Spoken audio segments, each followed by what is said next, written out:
दोस्तों आज के इस वीडियो में हम कवर करेंगे when a sapling is planted. ये आपके केरला बोर्ड के इंग्लिश के क्लास 12 के सिलेबस में है। तो हम इसे स्टार्ट करेंगे उससे पहले मैं आपको बता दूं कि मैं आपके केरला बोर्ड के इंग्लिश के क्लास 12 के सिलेबस को पूरा कंप्लीट कर रहा हूं और अब तक मैंने बहुत सारे चैप्टर के ऊपर ऑलरेडी वीडियोस बना दिए हैं। तो यदि आपने उन सभी चैप्टर के वीडियोस को अब तक नहीं देखा तो ऊपर एक आई बटन होगा, आप उसमें सिंपली क्लिक करें और सभी चैप्टर के वीडियोस को देख ले। और हाँ, साथ में आप हमारे चैनल को भी सब्सक्राइब कर दें, क्योंकि आगे मैं जब भी आपके सिलेबस से रिलेटेड वीडियोस बनाऊंगा वो आपके पास पहुंच जाएगा। तो सबसे पहले मैं आपको बता दूं, ये जो है ये एक स्पीच है और इस स्पीच को किसने दिया है? इस स्पीच को दिया है वंगारी मार्थाई ने। ये केनिया से है। She is the founder of the Green Belt Movement. जी हाँ, ये ग्रीन बेल्ट मूवमेंट की फाउंडर है और इन्होंने प्रोमोट किया है। जी हाँ, ग्रीन बेल्ट मूवमेंट के द्वारा इन्होंने प्रोमोट किया है ट्री प्लांटिंग को, इन्वायरमेंटल कंजर्वेशन को और वुमेन्स राइट को। अच्छा, एक डेट आप सभी याद रखना, 10 दिसंबर 2004। जी हाँ, इसी डेट को इन्होंने इस स्पीच को दिया था। तो दोस्तों सबसे पहले यानी कि स्पीच के बिगिनिंग में सबसे पहले ये हमें बताती है कि ये जो इस नोबेल प्राइज़ को ले रही है ना, ये शांति के लिए इस नोबेल प्राइज़ को ले रही है। ये कहती है कि मेरे इस चीज़ को देखकर, यानी कि जो इन्हें नोबेल प्राइज़ मिला है ना शांति के लिए, तो इसे देखकर और भी जितनी वीमेंस यहाँ केनिया में रहती है ना, केनिया में नहीं आप कह सकते हो कि पूरे दुनिया में, वो सभी इनसे मोटिवेट होगी और वो अपने घर से निकलेगी और कुछ कर कर दिखाएगी। और आगे ये हमें ये बताती है कि ये सभी चीज़ें करने का इंस्पिरेशन इन्हें मिला है बचपन में। जी हाँ, बचपन में, क्योंकि ये रूरल यानी कि गाँव देहाती इलाके में रहती थी। तो यहाँ पर वहाँ पर इन्होंने देखा कि बहुत सारे प्रॉब्लम्स है सोसाइटी में, तो इसलिए इन्होंने ये सभी कदम उठाया और आज इन्हें नोबेल प्राइज़ मिल रहा है। तो यहाँ पर सबसे मेन चीज़ ये है कि जब ये छोटी बच्ची थी ना, तब इन्होंने डिफ़ॉरेस्टेशन को देखा था। डिफ़ॉरेस्टेशन मतलब वही पेड़ वगैरह काटना। तो इन्होंने डिफ़ॉरेस्टेशन को देखा था और उसके बाद इन्होंने देखा कि जो कमर्शियल प्लांटेशन है वो ज़्यादा चलने लगा। तो इससे क्या होता था दोस्तों, कमर्शियल प्लांटेशन से जो लोकल बायोडाइवर्सिटी है और जो वाटर होल्डिंग कैपेसिटी है ना फॉरेस्ट का, ये पूरा डिस्ट्रॉय हो जाता था। क्या क्या डिस्ट्रॉय होता था? Local biodiversity and the water holding capacity of forest. ये जो ग्रीन बेल्ट मूवमेंट है ये स्टार्ट हुआ था 1977 में। The Green Belt movement was started in 1977 और उस वक्त जो वंगारी मराठाई है वो ट्राई कर रही थी सोसाइटी के सभी प्रॉब्लम्स को दूर करने की। प्रॉब्लम्स क्या क्या थे दोस्तों? वो सभी प्रॉब्लम्स थे लैक ऑफ फायरवुड।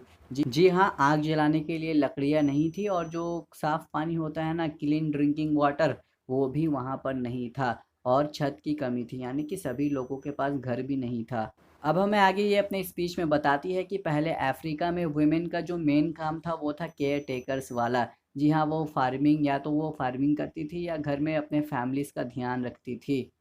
ऑथर ये जानती थी कि अगर हम ऐसे ही पेड़ पौधे को काटते रहें ना, तब हमारा जो इन्वायरमेंट है वो बहुत ही ख़राब हो जाएगा और इससे अभी के लोगों को क्या, बल्कि जो लोग आगे आएंगे ना उन्हें भी बहुत ही ज़्यादा तकलीफ़ होगा। तो इसलिए ऑथर ने स्टार्ट किया प्लांट ट्रीज़, यानी कि ट्रीज़ को प्लांट करना ऑथर ने स्टार्ट किया। ट्री को प्लांट करने से क्या होगा? इससे आपको खाना मिलेगा, इससे आपको फ्यूल मिलेगा, इससे आपको शेल्टर यानी कि घर मिलेगा और इससे आप अच्छा खासा पैसा भी कमा सकते हो। अफ्रीका में पहले जितने भी लोग थे ना वो अनअवेयर थे। जी हाँ, उन्हें नहीं पता था कि अगर आप इन्वायरमेंट को ऐसे ही डिग्रेडेशन यानी कि इन्वायरमेंट को ऐसे ही तबाह करते रहोगे, अगर आप पेड़ पौधे काटते रहोगे और जंगलों में आग लगाते रहोगे, तो इससे क्या होगा? इससे डिप्लेशन ऑफ नेचुरल रिसोर्सेस, यानी कि इससे हमारा जो इन्वायरमेंट है वो ख़राब होगा। जब सबसे पहले ग्रीन बेल्ट मूवमेंट स्टार्ट हुआ था तो उस मूवमेंट का सबसे पहला काम था प्लांटिंग ट्रीज़, यानी कि पेड़ पौधे उगाना। लेकिन बाद में ऑथर ने रियलाइज़ किया कि जितना ट्रीज़ को प्लांट करना इम्पॉर्टेंट है ना, उतना ही हमारे लिए ये इम्पॉर्टेंट है कि हमारे कंट्री में यानी कि केनिया में डेमोक्रेसी और पीस हो। यानी कि जितना आपको इन्वायरमेंट को प्रोटेक्ट करने की ज़रूरत है ना, उतना आपको शांति फैलाना भी ज़रूरत है। तो इसलिए ऑथर ने क्या किया, उन्होंने ट्रीज़ को as a symbol of democratic struggle in Kenya बताया।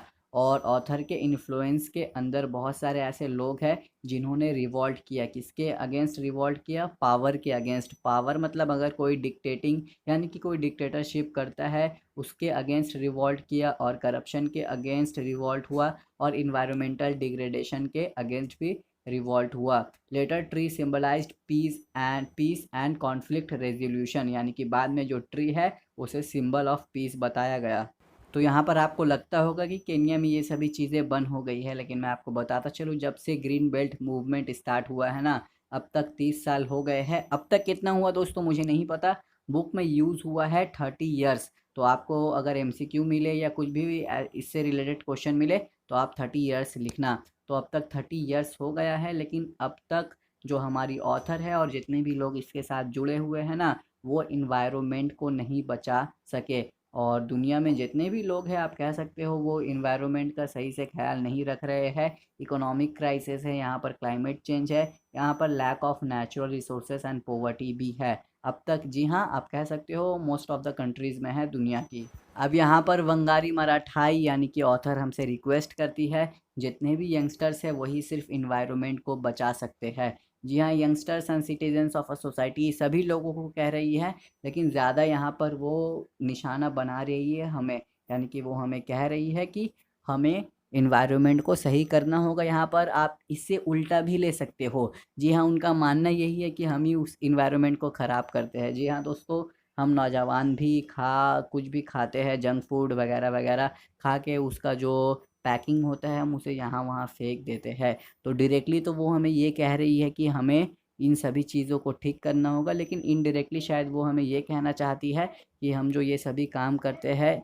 यानी कि पैकेट वगैरह यहाँ वहाँ फेंकते हैं, वो सभी हमें बंद करना होगा।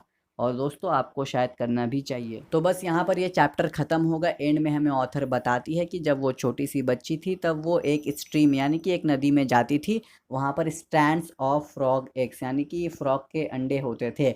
लेकिन उसके बाद जब वो वहाँ पर जाने लगी ना, तब उन्होंने देखा कि वहाँ पर वो अंडे क्या, वहाँ पर वो नदी ही नहीं है।